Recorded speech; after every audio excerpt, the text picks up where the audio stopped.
Hey guys, it's Mrs. Antos again, and we are continuing our review. We are going to be solving multi-step inequalities, and that is going to continue what we did on Monday, but now we have an inequality sign. So you're going to follow the same directions that you did before, where you have distributing, combining like terms, moving all the constants to one side, moving the variables to the other side, and then isolating your variable. So looking at these, many of them have multi-steps, especially when you get down over here.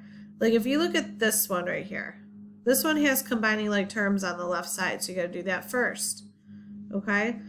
Down over here, next one, combining like terms on the right side. So you got to do that before you move stuff around. Then as you continue on, you have also the, distribution. Okay, so you have to be careful and just make sure you're following all the steps. Now, what you're going to do when you find an answer, you're going to drag it and drop it to the right place. There's one other little step with inequalities that you have to remember. Let me see if I can find this one that I was going to talk about here.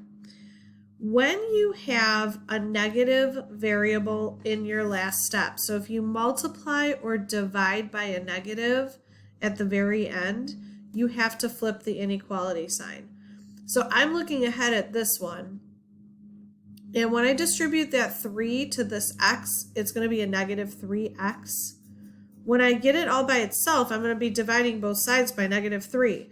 So my inequality symbol right here is going to flip to less than or equal to. So those are a couple things that you want to be aware of. So there are 3 sides right here. We're going to drag and drop. Be careful with the signs. Be careful. This is an intense one, okay? But I want you to do your work on a separate sheet of paper, then just drag and drop, and then turn it into the assignment. Okay? If you have any questions, please feel free to reach out. I'd be happy to help you, okay? Have a great day.